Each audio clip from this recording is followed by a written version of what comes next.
ওখো মোর রায় কেনা সে ভালো ভালো आपना लुको लोई मुर आंतरिक मोरों आरु श्रद्धा जाशिशु।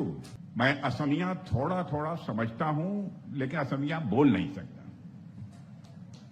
इसलिए मैं हिंदी में बोलूंगा। चलेगा कि दौड़ेगा? दौड़ेगा। तो मेरे बहना भाइयों, सबसे पहले तो मैं आप सभी का अपनी तरफ से स्वागत करता हूं। नमस्कार। ओखो मोर रायज केना से भालो भालो आपना लुको लोई मुर आंतरिक मोरों आरु श्रद्धा जाशिशु।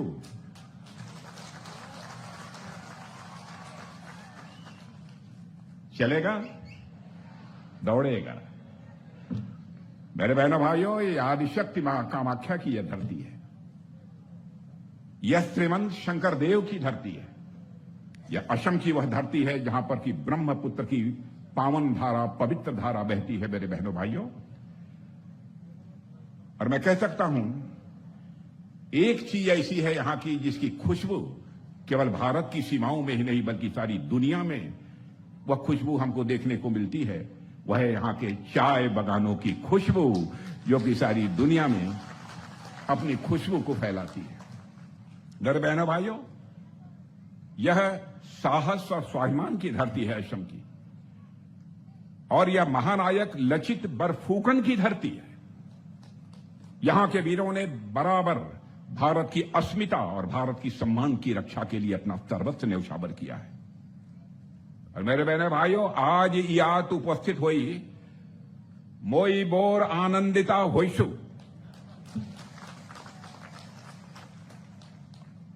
और आपकी यह भीड़ देखकर तो मैं और अधिक आनंदिता होइसु। और मुझे लगता है कि हमारे मृदुल जी दत्ता को आप लोगों ने मन बना लिया है कि यहां 2/3 मेजॉरिटी से विजय दिलाकर उनको असम की विधानसभा में भेजना है। इसीलिए मैं कह रहा हूं, आप लोगों ने मन पक्का कर लिया है, आकऊ ए बार बीजेपी सरकार, आकऊ ए बार बीजेपी सरकार। मेरे बहनों भाइयों, भाजपा की प्रतिज्ञा है, भाजपा का संकल्प है कि हर कीमत पर असम की संस्कृति और पहचान की हम रक्षा करेंगे, चाहे जो भी कीमत चुकानी पड़े। हम असम की संस्कृति और असम की पहचान पर किसी भी सूरत में आंच नहीं आने देंगे। हम आपको पूरा विश्वास दिलाते हैं। हम ये चाहते हैं कि असम के लोगों का सम्मान हो, हम ये चाहते हैं कि असम के लोगों का विकास हो, और इसी संकल्प के साथ असम में डबल इंजन की सरकार श्री हेमंत बिस्वा शर्मा के नेतृत्व में काम कर रही है। मेरे बहनों भाइयों, आपने महसूस किया होगा, कांग्रेस की सरकार ने हमेशा असम के साथ भेदभाव किया है, असम के साथ सौतेला व्यवहार किया है, हमेशा यहां की उपेक्षा की है। लेकिन मैं आज आपको विश्वास दिलाकर जाना चाहता हूं, पिछले 10 वर्षों में चाहे सोनोवाल जी मुख्यमंत्री रहे हों, चाहे हमारे हेमंत बिस्वा शर्मा जी हों, आपने देखा होगा हम लोगों ने आपके विश्वास पर कभी आंच नहीं आने दी है। आपके को हम सभी लोगों ने कभी धोखा नहीं दिया।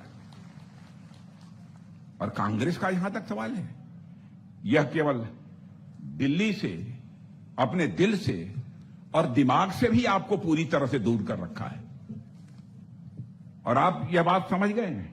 इसीलिए कांग्रेस को आपका समर्थन नहीं प्राप्त होता है। और मेरे बहनों भाइयों, कांग्रेस के कुशासन के कारण एक समय ऐसा था जब असम में बात होती थी, यहां बात होती थी, उग्रवाद की बात होती थी, इंसर्जेंसी की बात होती थी, बात होती थी तो यहां पर अत्याचार की बात होती थी, जुल्म की बात होती थी, गरीबी की बात होती थी, भूखमरी की बात होती है। लेकिन आज जमाना बदल गया है मेरे बहनों भाई। कांग्रेस की सरकारें बॉर्डर एरिया को देश का अंतिम गांव कहती थी, लेकिन आप जानते हैं हमारे प्रधानमंत्री मोदी जी ने प्रधानमंत्री बनते हुए कहा कि बॉर्डर के जो गांव हैं यह हिंदुस्तान के अंतिम गांव नहीं माने जाएंगे, बल्कि बॉर्डर के गांव इसे हिंदुस्तान के पहले गांव माने जाएंगे। यह पहली बार हमारे प्रधानमंत्री मोदी जी ने कहा। असम का जहां तक सवाल है, असम की उपेक्षा कांग्रेस की सरकार ने प्रारंभ से ही प्रारंभ कर दिया था। मैं याद दिलाना चाहता हूं 1953 में जब असम की धरती से तेल निकला तो यहां के लोगों की उम्मीद थी, यहां के लोगों को भरोसा था कि हमारा असम पूरी तरह से खुशहाल हो जाएगा। लेकिन कांग्रेस ने आप असम के लोगों के हक को मारा, आपके अधिकार को मारा और यहां रिफाइनरी तक इन्होंने नहीं लगने दी। लगातार विरोध और आपके संघर्ष के कारण 1961 में एक रिफाइनरी तो मिली, लेकिन बहनों भाइयों तब तक काफी देर हो चुकी थी। नॉर्थ ईस्ट चाहे असम हो, बहनों भाइयों हमारे नेता श्रद्धेय अटल बिहारी वाजपेयी ने सबसे पहले इसकी चिंता की और उन्होंने कहा कि नॉर्थ ईस्ट का क्षेत्र का जहां तक सवाल है, यह इस पर विशेष ध्यान दिया जाना चाहिए। इसीलिए हमारे नेता अटल बिहारी वाजपेयी जी ने नॉर्थ ईस्ट के लिए अलग से केंद्र में मिनिस्ट्री बनाने का काम किया बहनों भाइयों, अलग से, जो केवल नॉर्थ ईस्ट की चिंता की। इसके पहले किसी भी नहीं किया था।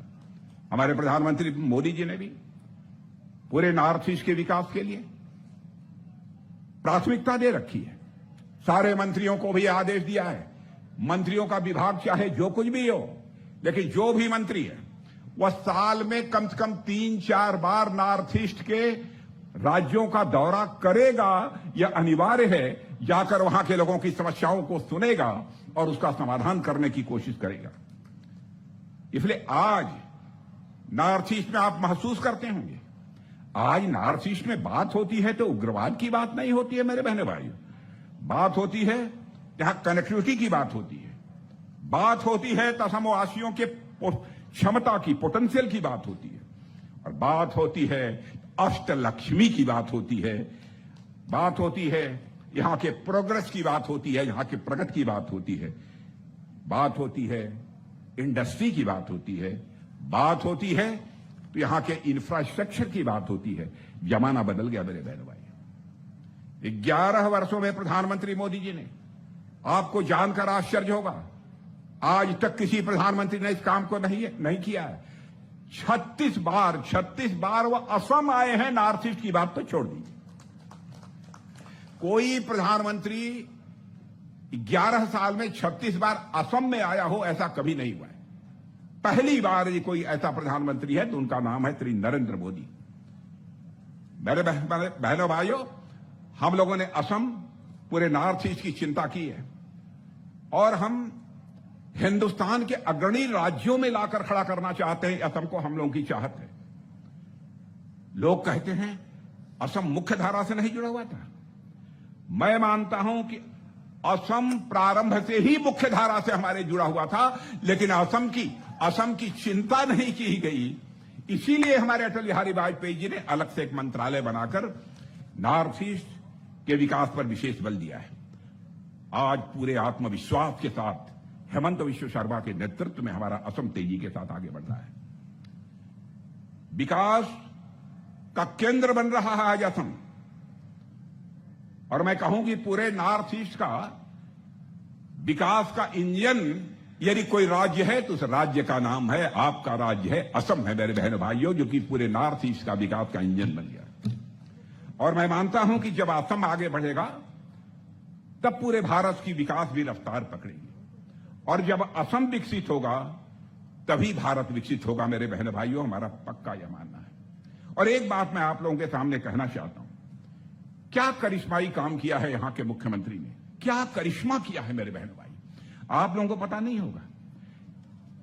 एक असम देश में आपको जानकर बहुत प्रसन्नता होगी, गौरव होगा, सेंस ऑफ प्राइड आपके अंदर एक पैदा होगी कि बहनों भाइयों, आप जिस राज्य के निवासी हैं वह राज्य इस देश में सर्वाधिक तेजी से बढ़ने वाली अर्थव्यवस्था बन गया है मेरे बहने भाइयों, सर्वाधिक तेजी से बढ़ने वाली अर्थव्यवस्था बन गया है। अब आप ये कहेंगे कि असम में आपकी सरकार है इसलिए आप यहां के मुख्यमंत्री की तारीफ कर रहे हैं, इसलिए सारी बातें कह रहे हैं। आपको मेरी बातों पर यकीन न हो, आप इंटरनेट पर जाकर देख लीजिएगा। यह बात केवल मैं नहीं कह रहा हूं, यह बात रिजर्व बैंक ऑफ इंडिया की रिपोर्ट में कही गई है और कहा गया है पिछले साल में यानी 2020 से लेकर 2025 के अंदर असम की अर्थव्यवस्था 45% 45% बढ़ी है बहनों भाइयों, 45% बढ़ी है। क्या छोटी बात है? इसका कारण यह है कि भाजपा की नीति भी साफ है, भाजपा की नीयत भी साफ है। और मैं मानता हूं कि नीति और नीयत जहां भारतीय जनता पार्टी की साफ है, वहीं आप जैसे लोगों के परिश्रम का यह नतीजा है बहनों भाइयों कि आज हमारा असम इतनी तेजी के साथ आगे बढ़ रहा है। और आज आपको विश्वास जरूर होगा कि असम विकास के मामले में बहुत तेजी से रफ्तार पकड़ चुका है।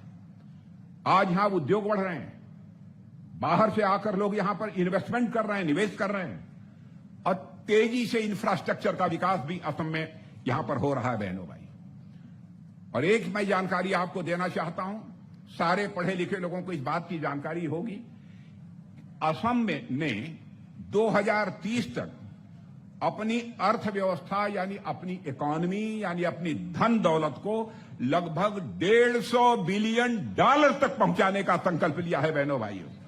और मुझे पूरा विश्वास है कि असम इस लक्ष्य को हासिल करके रहेगा। और मुझे यह भी विश्वास है कि फिर से यहां पर सरकार बनेगी। हर क्षेत्रों में असम ने करिश्माई काम किया है। अब मैं कुछ उदाहरण आपके सामने रखना चाहता हूं। यहां पहले 6 मेडिकल कॉलेज थे, और मैं प्रेस के दोस्तों से कहना चाहता हूं, मेरी कोई बात गलत हो, आप कह दीजिएगा कि राजनाथ सिंह आए थे और गलत बोलकर गए हैं, जनता को गुमराह करके गए हैं। यदि हमारी गलती होगी तो मैं उसके लिए क्षमा मांग लूंगा, क्योंकि बहनों भाइयों, जो मैंने राजनीति की है आज तक अपने जीवन में, जनता की आंखों में धूल झोंक कर राजनीति नहीं की है, जनता की आंखों में आंख डालकर राजनीति की है। इसलिए मैं यह बात मैं कह रहा हूं। पहले यहां 6 मेडिकल कॉलेज थे, अब 14 बन चुके हैं, 10 और बनने के हों। और असम का जो हेल्थ का, स्वास्थ्य का जो बजट हुआ करता था, पहले 4000 करोड़ रुपए था। आपको जानकर खुशी होगी कि वह बढ़कर लगभग 9000 4000 करोड़ से बढ़कर 9000 करोड़ हो गया है। बहनों भाइयों, एक बार हेमंत बिश्व शर्मा की असम की सरकार को हाथ उठाकर तालियां बजाकर उनका अभिनंदन कर दीजिए मेरे बहनों भाइयों, करिश्माई काम किया। पिछले वर्ष असम के नामरूप में प्रधानमंत्री जी ने यूरिया प्लांट की जो है नींव रखी है। कितनी तेजी से विकास हो रहा है। और लगभग 11000 करोड़ रुपए की लागत से बनने वाला यह आधुनिक प्लांट, 11000 करोड़ रुपए से यह यूरिया प्लांट यहां स्थापित हो रहा है असम में मेरे बहनों भाई। 12 लाख मीट्रिक टन यूरिया अब असम की धरती पर पैदा होगा। असम वालों को यूरिया के लिए कहीं दूसरी जगह नहीं जाना पड़ेगा मेरे बहनों भाई। कनेक्टिविटी बढ़ रही है, पहले से 4 गुना बढ़ गई है। रेल बजट 10,000 करोड़ रुपया हो गया है। एक से एक विकास के काम यहां पर तेजी से हो रहे हैं। हवाई जहाज के पहले 7 यहां पर फ्लाइट रूट हुआ करते थे। 7 रूट ऐसे थे जहां से हवाई जहाजें चलती थी। अब आपको जानकर खुशी होगी कि 10 वर्षों के भाजपा के एनडीए के शासनकालों में अब यह बढ़कर 30 रूट हो गए हैं जहां पर की जो है हवाई जहाजें उड़ा करेंगी। यह विकास इतनी तेजी के साथ यहां पर हुआ है। कई ऐसे महत्वपूर्ण काम हमारी सरकार ने किए हैं मेरे बहनों भाइयों। और एक समय था जबकि असम गलत कारणों से बराबर खबरों में रहता था, गलत कारणों से, क्योंकि यहां पर बमों के धमाके होते थे, यहां पर अपहरण होता था। कभी असम की स्थिति ऐसी हो गई थी कि लोग त्योहार भी मनाते थे तो डर के साए में यहां पर त्योहार मनाया करते थे, ऐसी हालत हो गई। लेकिन आज हालात पूरी तरह से बदल गए हैं। मैं आपको 2008 वर्ष की एक घटना की याद दिलाना चाहूंगा। जब पूरा असम ही बम के धमाकों से दहल गया था, उस समय लोगों की जिंदगी को असुरक्षा और डर से पूरी तरह से भर दिया था। और मैं वह दिन भी याद आपको दिलाना चाहता हूं कि 2001 से लेकर 2015 के बीच हर साल 313 उग्रवादी घटनाएं इस असम में होती थी। और उस समय कांग्रेस का राज था। लेकिन बहनों भाइयों, अब कोई उग्रवादी वारदात करने की कोशिश कर ले, अब कोई किडनैपिंग करने की जरूरत कर ले, किडनैपिंग करने वाला बहनों भाइयों अब वो अपने घर में नहीं होगा, यदि होगा तो सरकार की जेल में होगा या तो ऊपर होगा, यहां नहीं रहेगा। बहुत तेजी के साथ असम के अंदर विकास यहां पर किया गया है मेरे बहनों भाइयों। और मैं बतलाना चाहता हूं, जब यहां सेमी कंडक्टर का प्लांट जब लगने लगा तो जानते हैं उसके बारे में कांग्रेस के एक नेता ने क्या कहा था? कांग्रेस के नेता ने कहा था, यह सेमी कंडक्टर की इंडस्ट्री असम में क्यों जा रही है? सेमी कंडक्टर की इंडस्ट्री गुजरात में क्यों जा रही है? क्या है असम में कि वहां पर सेमी कंडक्टर की इंडस्ट्री लगने जा रही है? क्या कारण है? क्या वहां पर टैलेंट है? क्या वहां पर कोई प्रतिभा वहां के नौजवानों के अंदर है? बहनों भाइयों, मैं समझता हूं कि असम के नौजवानों के लिए इससे बड़ा चैलेंज, इससे बड़ी चुनौती और दूसरी क्या हो सकती है?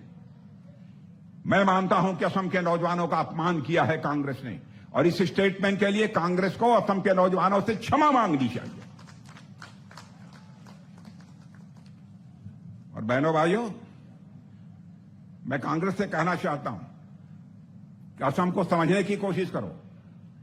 असम के रहने वालों के अंदर काम करने की क्षमता है और उनके अंदर टैलेंट, प्रतिभा भी अद्भुत है। उस पर संदेह करने की कोशिश मत करो। अब असम तेजी के साथ बदल रहा है। और मैं आपको बतलाना चाहता हूं, एक असम के बारे में, असम की विशेषता क्या है, असम की पहचान क्या है। एक बहुत बड़े विद्वान थे, बहुत बड़े विद्वान, वेरियर एल्विन उनका नाम है। वो एंथ्रोपोलॉजिस्ट माने जाते हैं, वेरियर एल्विन। उन्होंने कहा था कि मैंने दुनिया के कई देशों में यात्रा की है, कई देशों में यात्रा की है, लेकिन असम के लोगों की शिष्टता, असम के लोगों की शिष्टता और मित्रता की भावना जैसी मैंने असम में देखी है, दुनिया में हमको कहीं भी देखने को नहीं मिला है। और अतिथि का सत्कार, मेहमानों का सम्मान, सादगी और अपनापन जो हमको असम में देखने को मिला, हमको दुनिया में कहीं देखने को नहीं मिला। मेरे बहनों भाइयों, यह बात एक विदेश का बहुत बड़ा विद्वान कह रहा है, यह बात मैं नहीं कह रहा हूं।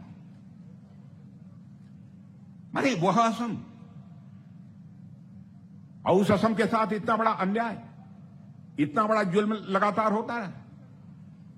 बांग्लादेशियों के घुसपैठ का जहां तक सवाल है मेरे बहनों भाइयों, आप लोग अच्छी तरह जानते हैं। मैं हेमंत विश्व शर्मा को बधाई देना चाहता हूं, प्रधानमंत्री मोदी जी के प्रति भी आभार व्यक्त करना चाहता हूं। संकल्प लिया है, अवैध तरीके से कोई भी घुसपैठिया भारत में नहीं रहने पाएगा। मेरे बहनों भाइयों, आपको मैं यकीन दिलाता हूं। और यहां के मुख्यमंत्री ने लाखों बीघे जमीन घुसपैठियों से मुक्त करा ली है। यह कोई छोटा काम नहीं है। और हेमंत विश्व शर्मा के काम को देखने के बाद मेरे समझ में आता है, मेरे बहनों भाइयों, क्यों यह सब काम करते हैं। तो मैं उनको नाम के आधार पर मैं उनके बारे में सोच रहा था कि क्या है। तो मैंने कहा हेमंता, हेमंता में ह का मतलब हिम्मत, विश्व, विश्व में ब का मतलब विश्वास और विकास, और स का मतलब सुरक्षा। इसीलिए हमारा असम इतनी तेजी के साथ आगे बढ़ रहा है। और मुझे यह बतलाया गया है कि आप लोग हेमंता विश्व शर्मा को मामा कहकर पुकारते हैं। यह सही बात है? मेरे भाइयों, इतना जब प्यार देते हैं तो मैं डंके की चोट पर कहकर जा रहा हूं कि अब यहां पर भारतीय जनता पार्टी की सरकार बनने से अब दुनिया की कोई ताकत नहीं रोक सकती है। जब आप अपने मुख्यमंत्री के प्रति, पहले कांग्रेस की हुकूमत में बिना चाय पानी के कोई काम ही नहीं होता था, कोई काम ही नहीं होता था बिना चाय पानी के। अब उस चाय वो की चिंता मत करो। बराबर यहां पर चाय बागानों में काम करने वाले लोगों की उपेक्षा होती थी, श्रमिकों को उनके अधिकारों से वंचित रखा जाता था। दशकों तक, कई वर्षों तक टी गार्डन से जुड़े परिवारों के पास जमीन के कानूनी दस्तावेज नहीं थे। हाँ, बिल्कुल, हमारी सरकार ने टी गार्डन से जुड़े परिवारों के साथ न्याय किया है। अब इन परिवारों को अपनी जमीन मिली है और पक्के घर मिलने का भी रास्ता साफ हो गया है। मेरे बहनों भाई, मैं चिंता मत करिए, वो अपनी बात कर रहे हैं, ठीक कर रहे हैं, कोई बात नहीं, कोई या बहुत अच्छा, धन्यवाद धन्यवाद। मेरे बहनों भाइयों, आज यदि बात गलत हो तो ताली मत बजाइएगा, सही हो तो बजाइएगा। आज बगानों में काम करने वाले महिलाओं को गर्भावस्था में 15,000 रुपए की सहायता दी जा रही है, 15,000 रुपए की सहायता दी जा रही है। और असम सरकार ने चाय बगानों में आयुष्मान आरोग्य मंदिर भी खोला है, यह भी खोलने जा रहे हैं। और टी ट्राइब के बच्चों के लिए मॉडल टी गार्डन स्कूल भी खोले जा रहे हैं। ऐसे कई कदम यहां पर हमारी सरकार ने उठाए हैं बहनों भाइयों। यदि बहुत विस्तार में जाकर चर्चा करूंगा, बहुत लंबा समय लगेगा। और यहां पर गुवाहाटी में मुझे यह बताया गया है कि यहां पर गोल्डन सिल्क पार्क और ट्रेड सेंटर की शुरुआत हो रही है। सारे असमवासियों को उसमें काम मिलेगा मेरे बहनों भाइयों, सारे असमवासियों को उसमें काम मिलेगा। भारतीय जनता पार्टी ने हमेशा असम की भाषा, संस्कृति और पहचान को सर्वोच्च प्राथमिकता दी है। मैं याद दिलाना चाहता हूं आपको कि 2003 में पूर्व प्रधानमंत्री हमारे नेता अटल बिहारी वाजपेयी के नेतृत्व में बोडो भाषा को संविधान की 8वीं अनुसूची में पहली बार शामिल किया गया, इसके पहले नहीं था। और प्रधानमंत्री जी के नेतृत्व में असमिया भाषा को क्लासिकल लैंग्वेज का स्टेटस दिया गया मेरे बहनों भाई। यह तब कांग्रेस की सरकारों ने नहीं कहा, यह हमारी सरकार ने किया।